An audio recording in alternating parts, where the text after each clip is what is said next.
আসসালামু আলাইকুম ওয়া রাহমাতুল্লাহ। দুঃসম্পর্কের ভাতিজিকে বিয়ে করা যাবে কি? দুঃসম্পর্কের ভাতিজি, এটা বুঝতে হবে, আন্দাজি নাউজুবিল্লাহ বললে হবে না। আল্লাহ নবী সাল্লাল্লাহু আলাইহি সাল্লাম এবং হযরত আলী রাদিয়াল্লাহু তাআলা আনহু, এদের দুইজনের মধ্যে সম্পর্ক কি ছিল জানেন? কি ছিল? ভাই ভাই, কি ভাই?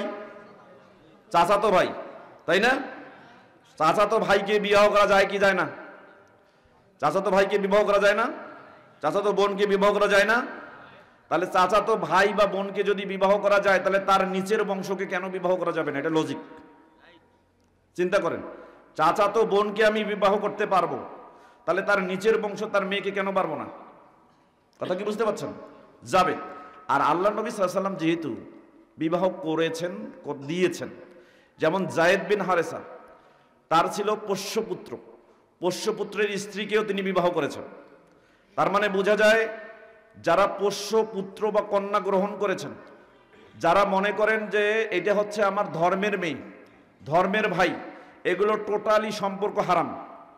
টোটালি সম্পর্ক কি হারাম।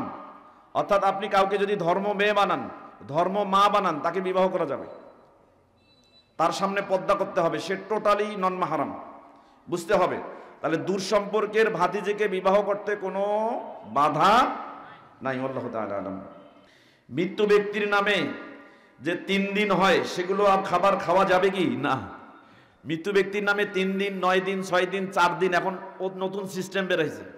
জোড়া দিন এখন বেজোর দিন বাদ জোর দিন, 4 দিন, 8 দিন, 10 দিন, 40 দিন, এগুলো টোটালি হারাম, এগুলো ইসলামে নিষিদ্ধ।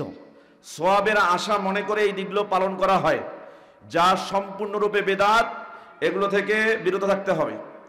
আমরা যেন কোনো অবস্থায় এই রকম খাদ্যের আয়োজনও না করি এবং তাতে যেন অংশগ্রহণও না করি। আল্লাহ আমাদের হেফাজত করুন। আসসালামু আলাইকুম। শিক্ষার্থীদের তাদের সময়কে পরিপূর্ণভাবে কাজে লাগানোর কৌশল বলেন এবং আপনার পড়ার রুটিনটা একটু বলেন। আচ্ছা, শিক্ষার্থীরা প্রচলিত যে শিক্ষা ব্যবস্থাপনায় শিখছে, এটা বাধ্যগত অবস্থায় শিখছে, আপনারা এটা শেখেন, আমার কোনো আপত্তি নেই। তবে আপনাকে তাওহীদ বুঝতে হবে, শিরককে চিনতে হবে, বেদাতকে চিনতে হবে, প্রচলিত প্রথার বিরুদ্ধে স্বচ্ছ দিনকে বুঝতে হবে। এজন্য তোমাকে আলাদাভাবে আমি নিম্নে প্রতিদিনে অফলাইন এবং অনলাইন সহ যদি ফেলায়ও দেন, তারপরে 4 ঘন্টা পড়াশোনা করি। এখনো 4 ঘন্টা পড়াশোনা করি মোটামুটি। আলহামদুলিল্লাহ, যে কোনো হাদিস 2 বার বা 3 বার দেখলে পূর্ব থেকে পড়া আছে বিধায় আলহামদুলিল্লাহ সেটা আমার সরাসরি মুখস্থ হয়ে যায়। তো এটা অভ্যাস আমার আছে এবং আমি যতদিন বেঁচে আছি মৃত্যুর আগ মুহূর্ত পর্যন্ত এটা চালিয়ে যাবো ইনশাআল্লাহ। তো আপনারা যদি এই পদ্ধতি অবলম্বন করেন, দিনকে বোঝার জন্য আলাদা সময় এবং সারা পৃথিবীর সমগ্র প্রচলিত শিক্ষা বাধ্যগত অবস্থায় যা পড়তে হয় তা পড়ার জন্য আলাদা সময় যদি ব্যয় করেন, তাহলে আপনার জীবনেও দিন বুঝতে কোনো সমস্যা হবে না। হিসাব করেন, দিন রাত কত ঘন্টা? 24 ঘন্টা। 3 আসতে 24, 8 ঘন্টা ঘুমাবেন, 8 ঘন্টা কাজ করবেন, আর 8 ঘন্টা পড়ার পিছনে পরিশ্রম করবেন। কমপক্ষে যদি পড়ার পরিশ্রমে 8 ঘন্টা করতে না পারেন, 4 ঘন্টা বাদ দেন, ঘুমের কাজে 4 ঘন্টা লাগাই দেন, 4 ঘন্টা পড়াশোনা করেন এবং বাকি 8 ঘন্টা আপনি অন্য অন্য কাজগুলো করেন।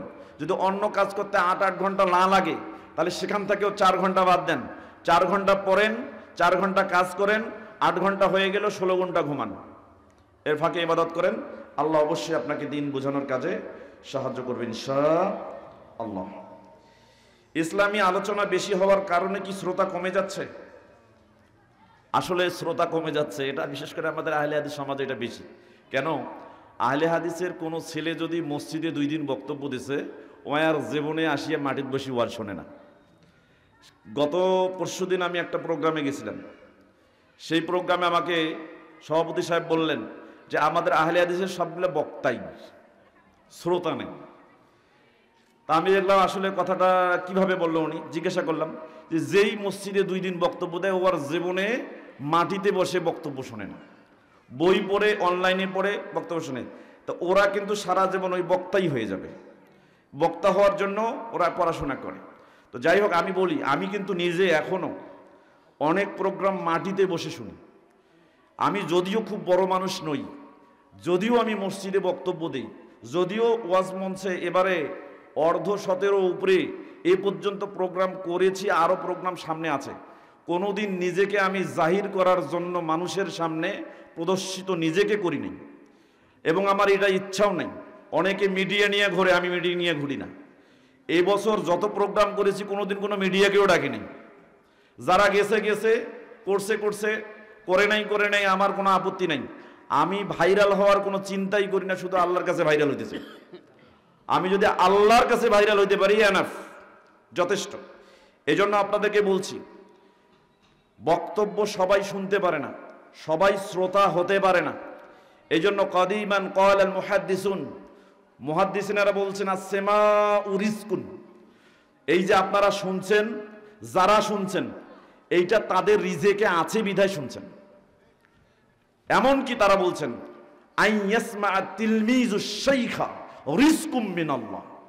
একজন ছাত্র শিক্ষকের কাছে শুনে যে ইলম অর্জন করে, এটাও আল্লাহর দেওয়া রিজেকের অন্তর্ভুক্ত। তা আপনি যদি ইচ্ছাকৃত বাড়ির থেকেও যদি এইরকম প্রোগ্রামে না আসেন, তার মানে আপনি ইচ্ছাকৃত রিজেক থেকে বঞ্চিত হইলেন, অথবা ওটা আপনার রিজেকেই নাই। কথা কি বুঝতে পারছেন?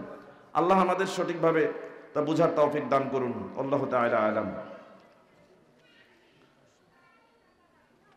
আসসালামু আলাইকুম। সম্মানিত শায়েখ, মানব কল্যাণের নামে ক্লাবের সামনে তারা তাদের ছবি সহ ব্যানার টাঙ্গিয়ে রেখেছে, এটি কি শরীয়তের দৃষ্টিতে ঠিক?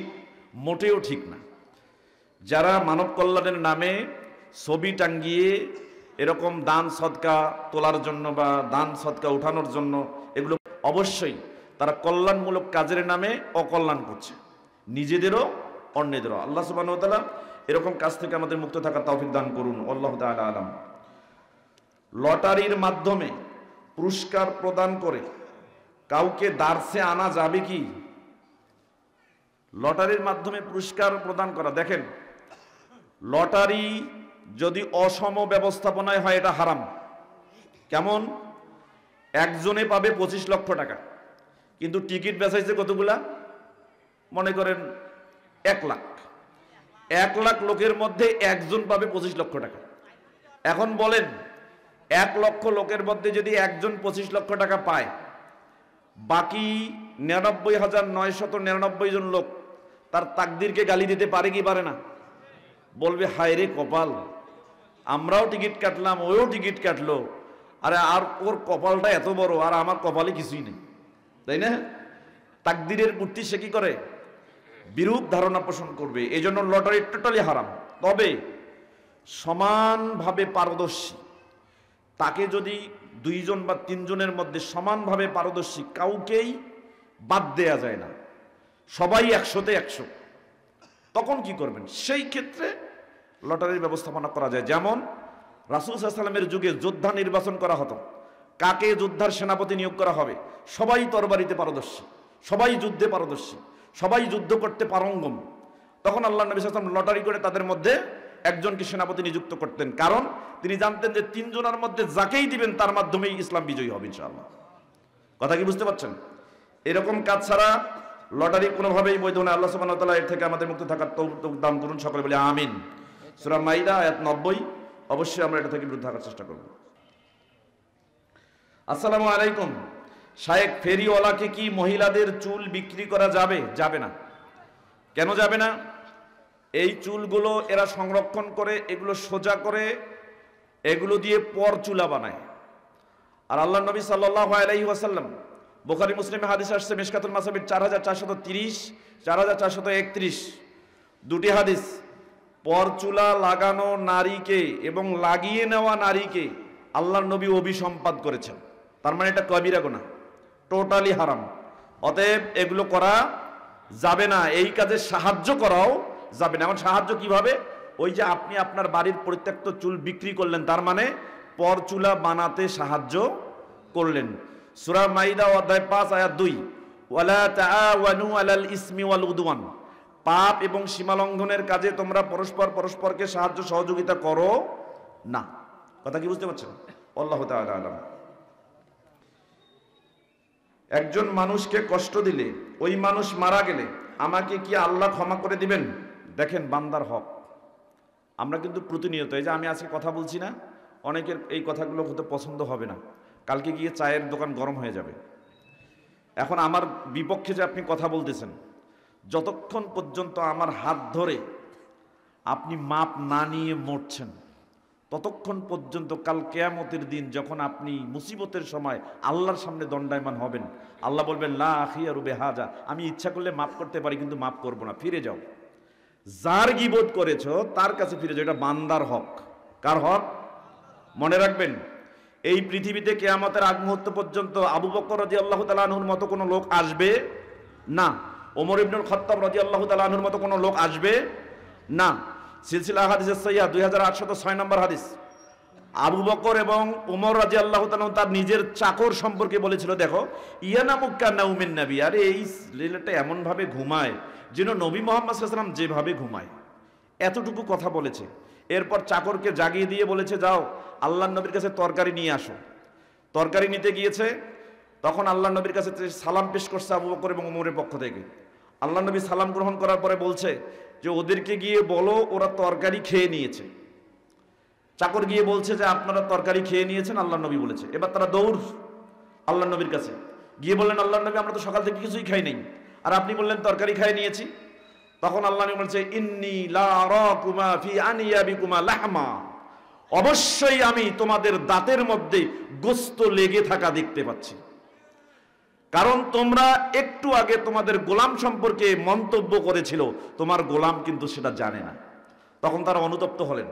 হওয়ার পরে আবু বকর এবং ওমর বলছেন, আল্লাহ নবী আমাদের জন্য আল্লাহর কাছে ইস্তেগফার কামনা করেন, আল্লাহ যেন আমাদেরকে ক্ষমা করে দেন। তখন আল্লাহ নবী বললেন, ইন্নী লা আমলিকু লাকুমা মিনাল্লাহি শাইয়া, আবু বকর ওমর আমি এই মুহূর্তে তোমাদের জন্য আল্লাহর কাছে ক্ষমা প্রার্থনা করব, এই অধিকার আমার। চিন্তা করছেন, আল্লাহর নবীর ক্ষমতা নাই, তো আপনি মানুষ আমার নামে বা অন্য কারো নামে যে গীবত করছেন, এই গীবত করার পর ক্ষমা না নিয়ে যদি মারা যান, কেমনি আশা করেন, কেমনি আশা করেন যে আল্লাহ আপনাকে ক্ষমা করবে? খুব সাবধান, এটা বান্দার হক। এজন্য কাউকে যদি কষ্ট দেন, শুধু গীবত দিয়ে বললাম, কাউকে যদি কষ্ট দেন, অবশ্যই দুনিয়াতে বেঁচে থাকা অবস্থায় যদি বেঁচে থাকে, তাহলে আপনি তার কাছে গিয়ে ক্ষমা চাবেন। যদি ক্ষমা চাওয়ার ইচ্ছা থাকে কিন্তু কোনো কারণে তার ক্ষমা চাইতে পারেন নাই, তার আগেই লোকটা মারা গেছে, তাহলে যেহেতু আপনার আগে থেকে ইচ্ছা ছিল, তার উত্তরাধিকার, তার সন্তান সন্ততি যারা আছে তাকে খুঁজে বের করে তাদের কাছে গিয়ে বলবেন, তোমার বাবার সাথে বা তোমার আত্মীয়র সাথে আমি এইরকম আচরণ করেছি, আমি ক্ষমা চাওয়ার সুযোগ পাইনি, অতএব তোমরা আমাকে ক্ষমা করে দাও, এবং তার পক্ষ থেকে কিছু সদকা করে দিবেন। আল্লাহ যেন আমাদেরকে অন্যের উপর কষ্ট দেওয়া, জুলুম করা থেকে মুক্ত থাকার তৌফিক দান করেন। সকলে বলি আমিন। আল্লাহু তাআলা আলাম।